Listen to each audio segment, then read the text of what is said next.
Assalamualaikum warahmatullahi wabarakatuh. Berjumpa lagi dengan kami ya, tim Prabu Praktisi Butini.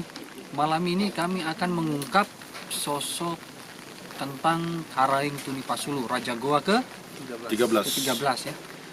Kita akan mengungkap kedatangan beliau di Buton, terus perjalanan beliau dari Goa ke Buton ini, sebelumnya kemana dulu. Pokoknya kita akan mengungkap lah. Kita akan memanggil kodam-kodam beliau, kita akan mencari informasi tentang keberadaan beliau di Buton ini. Terus ikuti kami ya, jangan di skip. Oke. Mungkin ada yang disampaikan dari taman? Oke, mantap. Ikuti kami terus teman-teman. Oke teman-teman ya, tadi kita sudah opening di makam Karaeng Tunipasulu ya, Raja Bone ya, Raja Goa. Jadi teman-teman, kita malam ini akan mengungkap sedikit tentang keberadaan dari Karaeng Tunipasulu ya, kenapa berada di Pulau Buton ya, atau di zaman Kesultanan ya.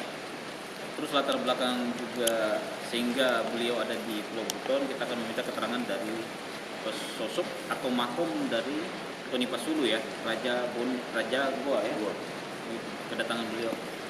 Nanti mungkin kita akan menanyakan asal mualanya ya, kenapa beliau itu ada di sini kepada sosok dari makom Tunipasulu, Raja dari Goa. Jadi teman-teman ya, ini malam kita hanya berapa orang ya? Terus ada Alwi, ada Tuleng, ada Ipang, ada Ipul, dan saya sendiri ya.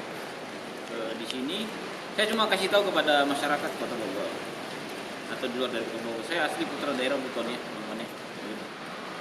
Saya putra asli daerah di sini dan saya kelahiran di Buton, Sulawesi Tenggara, teman-teman.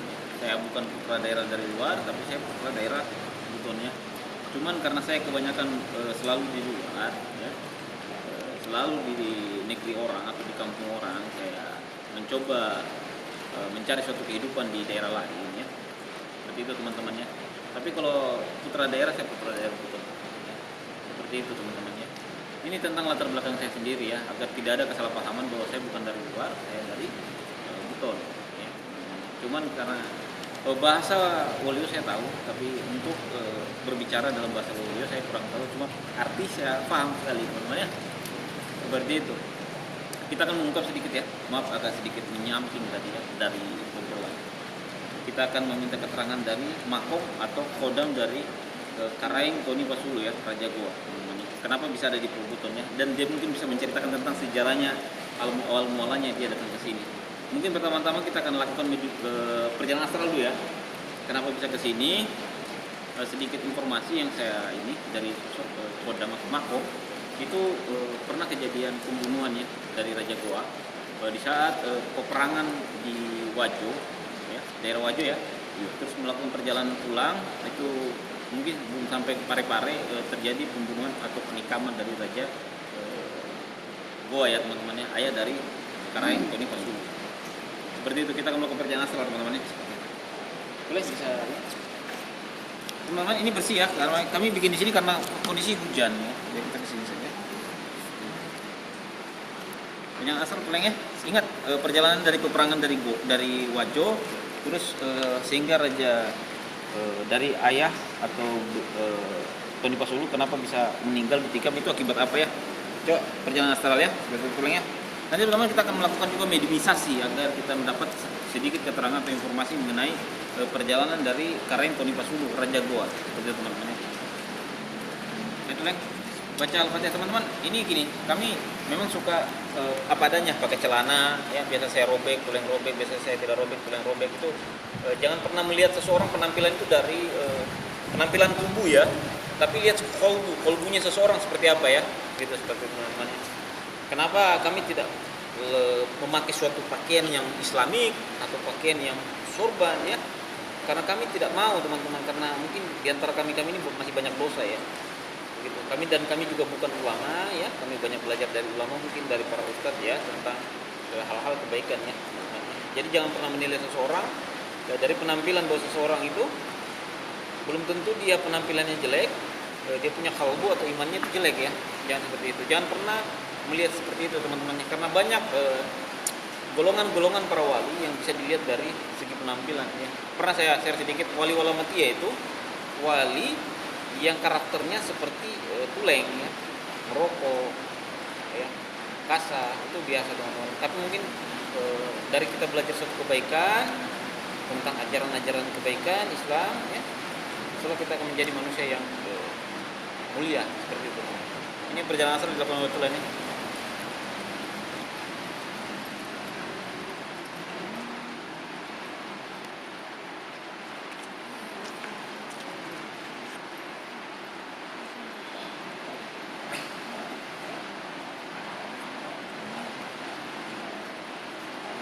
Mungkin saudara Ipul bisa ceritakan sedikit, mengulang lagi tentang apa yang dibilang namanya perjalanan asal dalam bahasa Merauke Sukma ya begitu boleh, atau dalam bahasanya ilmu laduni.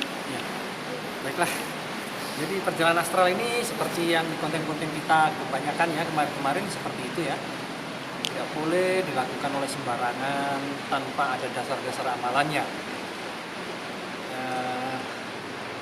Perjalanan astral ini sukma kita ya yang jalan ya.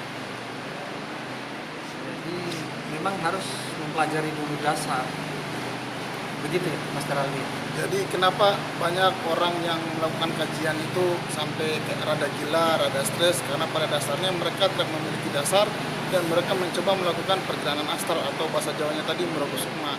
Kenapa mereka sampai di tahap stres itu? Jadi sukmanya mereka itu pergi, bukan roh ya. Jadi kalau roh yang pergi orang itu meninggal.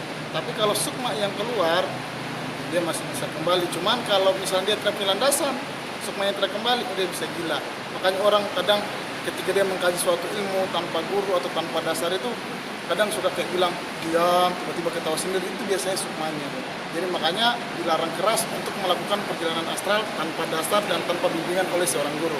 Kurang lebih seperti itu. Bang Ipang? Jadi untuk pelajaran tentang ilmu agama tanpa guru itu sesat.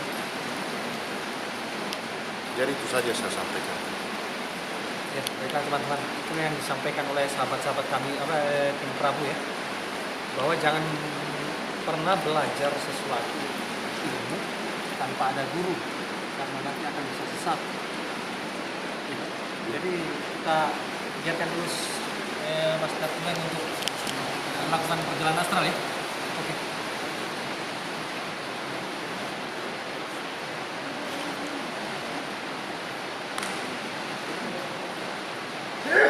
Oke teman-teman, kita akan membangunkan saudara kita Tulennya dari perjalanan astral atau yang biasa orang bilang Merauke Sukma. Tapi kalau kita bilang namanya ilmu laduni ya. Seperti itu yang dipakai-pakai artinya satu sekali mendayung 20 terlampau. Itu yang dibilang namanya ilmu laduni. Soal kisahnya juga pernah diceritakan di mana kita punya leluhur ya, pergi sholat di Ternate ya. Kira-kira orang tua paham tentang ilmu itu. Assalamualaikum, waalaikumsalam.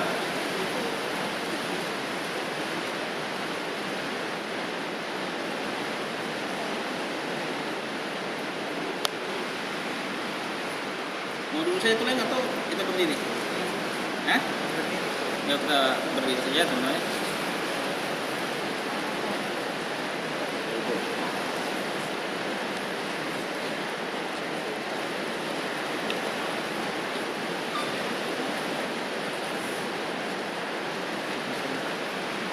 Oke, Tuleng bisa cerita sedikit Tuleng? Besar sedikit suara Tuleng, biar agak sedikit kedengaran. Beliau yang Master Plan itu kenapa siapa yang pokoknya ada yang ditikam itu Ditikam itu raja. itu yang ditikam dia tuh orang terdekatnya, pokoknya orang yang tidak jauh sama dia. Orang yang dekat artinya satu piring lah dalam kerajaan. Kurang lebih seperti itu, karena ada yang dia ingin rebut Ada yang ingin dia kuasai. iya, seperti itu. Baru beliau siapa yang kesini Sekarang Tony Pesulu. ada yang dia inginkan makanya mau kesini. Oh begitu. Ada yang diinginkan makanya mau ke sini. Jadi teman-teman, ini sedikit saya sampaikan ke Tuleng. Jadi perjalanan astral itu kadang saat kita kembali ke dalam tubuh, kita ada sedikit benturan energi sehingga agak sedikit ngeblank ya teman-teman ya. Jadi komunikasinya kurang. Nah, yang dijelaskan, jadi Tuleng melakukan perjalanan tadi, dia melihat suatu kejadian di mana raja itu ditikam berapa kali Tuleng? Bagian sini. Bagian perut ya, Iya, begitu. bagian sini. Itu dilakukan di saat perjalanan. Pas perjalanan dia lagi jalan itu dia hantam dari belakang dulu. Hantam dari belakang. Iya. Ya, teman-teman ya. Itu karena perebutan suatu kekuasaan ya. Seperti itu. Ada yang dia coba ya. Kita akan melakukan pemanggilan sosok dari Kodam atau makom dari Karaeng Tony Pasulu atau raja dari Goa ya. Itu Khalid. Oke.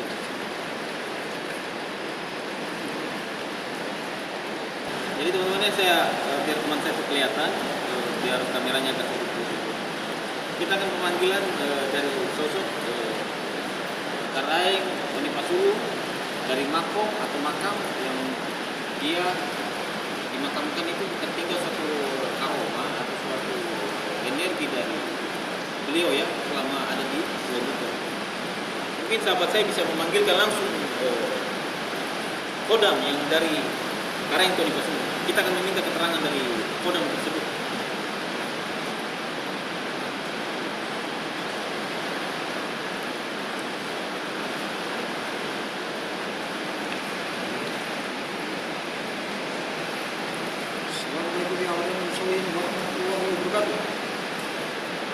Hadir.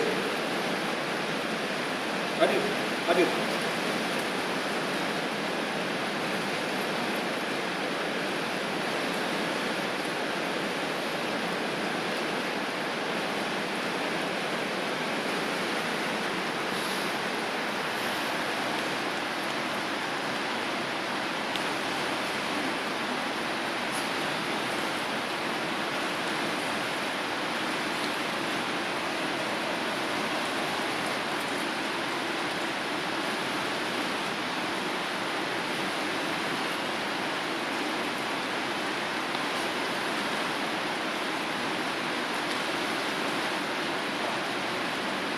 Assalamualaikum warahmatullahi wabarakatuh.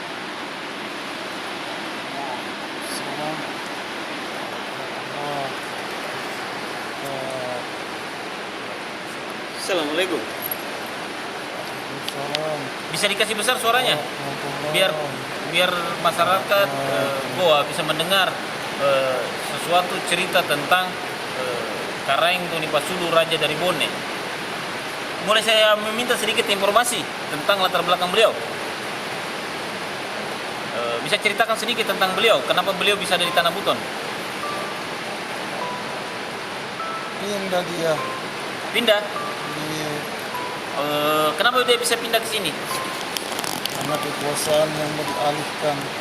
Oh, karena kekuasaan yang dialihkan, teman-temannya.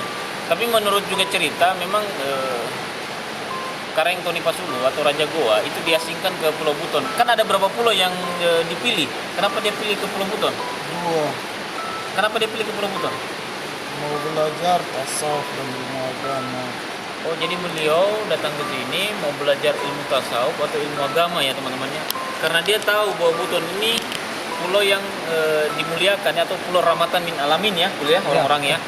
Seperti itu, makanya beliau datang ke sini ya. Terus kenapa boleh beliau diasingkan ke sini? Ceritanya kenapa? Kekerasan. Ya. Tapi orang salah atas itu. Hah? Orang banyak salah tentang itu. Salahnya di mana? Dia membunuh banyak orang Kenapa? karena pengkhianatan. Oh, jadi Karaeng Tony Pasulu itu banyak di saat zaman pemerintahnya dia. Usianya berapa? Sekitar berapa? 15 tahun menjadi raja dan kesini. Oh, dia menjabat 15 tahun. Masih labil ya, teman-temannya, masa pemerintahannya dia ya. Berarti dengan kekerasannya, apa itu semboyannya? Kang? Tangan baja. Tangan baja ya, karena banyak membantai ya, begitu Pak. Iya. Banyak membantai dari bangsa atau masyarakatnya, begitu. Teman-teman, ini kodam ya, dari kodam dari Karaeng Tony Pasulu ya, kita minta informasi. Jadi selama dia memerintah, jadi banyak kejahatan-kejahatan yang dilakukan karena trauma, begitu. Iya. Kenapa? Bagaimana ceritanya sehingga dia mengalami hal seperti itu? Bisa ceritakan sedikit ke kami latar belakangnya. Tetanya dibunuh. Siapa yang dibunuh? Tetanya. dibunuh. Oh, tetanya dibunuh. Bapaknya. Oh, bapaknya. Tete itu bapak ya? Iya. Oh, tetanya dibunuh. Iya. Dibunuh sama saudaranya. Oh, saudaranya. Karena karena tidak- Kekuasaan, kekuasaan, mau jadi raja. mau jadi raja. Oh, sehingga Karaing Ditanya dibunuh, dia diangkat jadi raja. diangkat jadi raja. Terus selama di pemerintah di daerah Goa, Raja jadi di Goa, banyak membunuh. Iya, Alasannya? takut dihianati. Oh, jadi teman-teman, Karaing Tonipasulu kenapa banyak membantai? Ya, karena beliau tidak mau hal itu terulang lagi kepada dirinya, sehingga beliau mendengar suatu bisikan atau informasi maka akan dibantai orang itu tadi teman-temannya, seperti itu. Terus Menyesal dia. menyesal. Iya. Jadi selama dia tinggal di Buton, apa yang dilakukan Karaing Tonipasulu? Berdoa, berzikir, memohon ampun, belajar ilmu tasawuf. Oh, begitu. Siapa gurunya beliau? Sultan. Sultan, Masya Allah. Jadi teman-teman, beliau belajar kepada Sultan ya. Apa benar beliau pernah menjadi perangkat di masjid? Iya. Terus kenapa alasannya beliau dimakamkan di sini, tidak dibawa pulang di daerahnya? Dia tidak mau pulang karena dia nyaman, enak dia di sini menjadi seorang muslim sejati. Oh, seperti itu. Jadi beliau di sini banyak belajar tentang ilmu-ilmu tasawuf. Iya. Kenapa beliau dimakamkan di depan benteng? Itu tanda Tanda apa itu? bahwa orang yang gagah berani ketika itu. Oh, itu yang ditandakan bahwa orang itu gagah berani ya. Jadi teman-teman, menurut dari saya punya penglihatan batin, orang-orang yang dimakamkan di pinggir-pinggir benteng itu semuanya orang yang gagah berani teman-teman, semboyan gagah berani. Jadi mereka memang meminta dimakamkan di pinggir-pinggiran benteng ya, karena mereka semboyannya gagah berani teman-teman ya, begitu. Pantang menyerah atas dasar kebenaran. Jadi makam-makam yang ada di pinggir-pinggir benteng ini semuanya itu semboyan kita gagah berani gitu. Tegakkan kebenaran, tegakkan ajaran, tegakkan syariat. Itu permintaan beliau-beliau. Jadi tidak semua orang dimakamkan di pinggir-pinggiran benteng. Itu paham ya teman-teman, itu paham kita. Terus apalagi yang bisa kita informasi yang kita bisa dapatkan? Apa mau ditanya? Berapa padamu? Jadi selama di Buton ini beliau ini banyak juga mengajarkan tentang ajaran-ajaran Islam. Dia belajar. Oh, dia belajar. Kenapa? Teman-teman, ada interaksi lagi ya. Gitu. Assalamualaikum. Waalaikumsalam. Salam. Ini siapa masuk tanpa kami panggil? Oh ya, aku istiqomah sakti. Dia ini orang yang di samping dia berzikir. Itu apa tuh? Oh iya, aku ilmu. Oh, ini ilmu ya. Ilmunya beliau ya. Ilmu beliau dari Karaing Tonipasulu. Berapa umur? Teman-teman, tadi makom, ini sekarang dari zikirnya Karaing Tonipasulu ya, Raja Goa ya. Ini zikirnya. Ini sosok dari kodam yang didapatkan di Pulau Buton ya. Dari amalan-amalan zikir atau tawasulnya beliau kepada Sang Pencipta. Munajatnya teman-teman ya. Bisa ceritakan sampai menghembuskan napas terakhir apa-apa hal-hal yang dilakukan oleh beliau Karaing Tonipasulu di Tanah Buton? So zikiri. Oh, dia hanya Mohon berzikir. maaf Allah Ta'ala. Dia hanya berzikir dan meminta maaf kepada Sang Pencipta ya atas dosa yang pernah dia lakukan.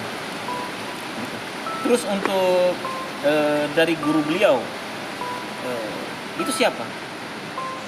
Syeminar KVC. Oh, guru beliau dari sini memang asalnya ya. Begitu. Jadi yang guru beliau yang ada di Tanah Buton ada berapa orang dari Karaing Tonipasulu? Namanya. Berapa? Namanya.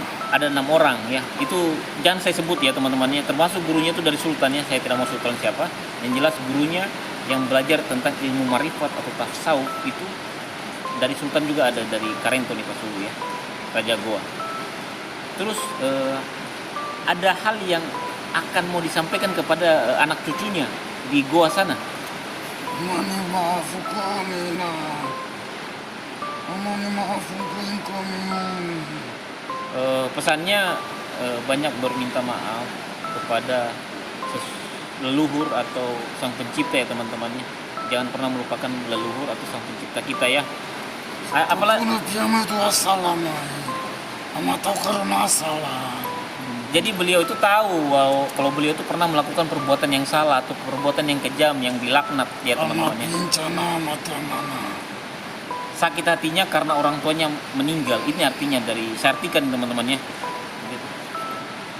Jadi beliau di sini tidak mau dipulangkan makamnya.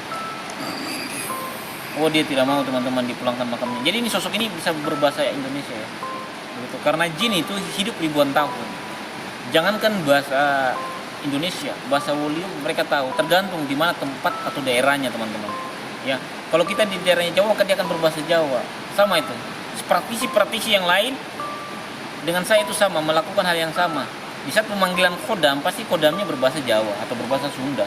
Kalau dia di Aceh akan berbahasa Aceh, itu sudah jelas. Karena kebanyakan makom di sini. Begitu. Jadi pesannya itu saja. Banyak bermunajat, banyak bertawasul ya kepada Allah ya, meminta pengampunan. Untuk ini ditujukan kepada anak cucunya di goa. Terus apa yang ingin disampaikan lagi dari amalan zikirnya Karang Toni Pasulu? Apa itu? Zikir-zikir malam. Zikir-zikir yang banyak, yang beramal yang banyak, yang berbuat baik yang banyak, bersedekah seperti itu. Ya teman-teman, ini coba saya komunikasi batin ya. Jadi beliau ini untuk masyarakat Goa ya, itu kan makam beliau ada di sini. Kalau bisa ini kan raja dari Goa, makamnya itu sederhana ya teman-teman ya. Kalau bisa batu nisannya saja ya, untuk dibagusi ya teman-teman ya. Karena beliau mungkin sebenarnya beliau tidak meminta ya, tapi beliau ingin ditahu saja bahwa keberadaan dari Raja Goa itu ada di sini. Tolong makamnya seorang raja diperbaikilah atau dirawat ya, atau makam-makam yang lainnya yang memiliki kasta atau nazab yang bagus ya. Seperti itu pesan saya kepada, mudah-mudahan dinonton ya sama warga Goa ya.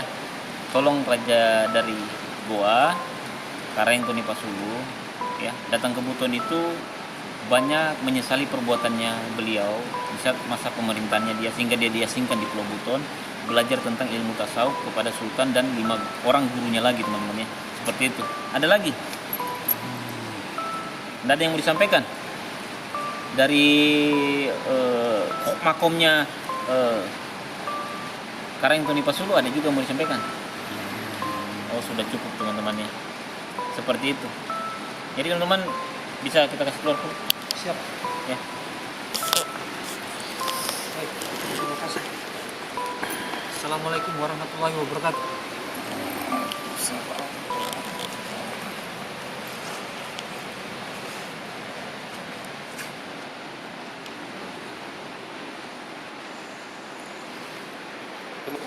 Oke teman-teman, kami sudah dapat informasi ya kurang lebih ya tentang cerita dari Raja Goa Karang Toni Pasulu ya. Kenapa keberadaannya ada di Tanah Buton? Jadi kesimpulannya begini, beliau itu diasingkan ke Pulau Buton ya. Beliau sendiri memilih, kan ada beberapa daerah yang ditunjuk, tapi beliau datang ke sini meminta untuk di Pulau Buton saja. Ternyata beliau datang ke sini belajar tentang ilmu tasawuf ya kepada sultan dan kepada 5 gurunya lagi ya. Saya tidak mau sebut 5 gurunya tapi saya kenal. Tujuan beliau ke sini minta pengampunan ya, minta banyak bermunajat kepada Allah, minta pengampunan dari segala perbuatannya dia selama dia memerintah di Goa ya teman-temannya. Banyak hal-hal yang kekejaman yang dia lakukan di Goa sehingga dia diasingkan ya. Begitu. Jadi beliau di sini banyak beramal, banyak berzikir, terus juga beliau pernah juga menjadi pengurus masjid ya. Gitu ya. Seperti moji-moji gitu. Pernah di sini juga, sehingga beliau minta dimakamkan di depan sana ya, agar beliau jadi pahamnya itu beliau posisinya kenapa harus ke sebelah sana, biar beliau bisa melihat tempat kelahirannya beliau ya, raja dari Goa ya, Karang Toni Pasulu. Jadi beliau minta sendiri teman-teman. Jadi yang dimakamkan di depan itu orang-orang yang punya semboyan pemberani, pantang menyerah, seperti itu. Jadi luar biasa teman-temannya. setiap manusia itu selalu terbuka pintu tobatnya. Gitu. Allah itu maha pemaaf ya, ya ibadiyah hambaku ya sambu, maha pengampun, maha pengasih, maha penyayang ya, seperti itu. Jadi teman-teman, saya dari tim Paksi Butuh ya banyak belajar tentang hal-hal kebaikan. Itu kebanyakan juga apa yang disampaikan dari makom atau dari zikir-zikir yang menghadirkan suatu sosok kodam, beliau-beliau tadi banyak mengajarkan kita tentang banyak banyak perbaiki diri lah semasa masih hidup di dunia ya, karena kematian itu begitu dekat dengan kita manusia ya. Banyak belajar kebaikan lah, banyak berzakat, banyak beramal ya, seperti itu. Karena surga itu bukan orang lain yang menentukan, tetapi kita sendiri dari perbuatan kita.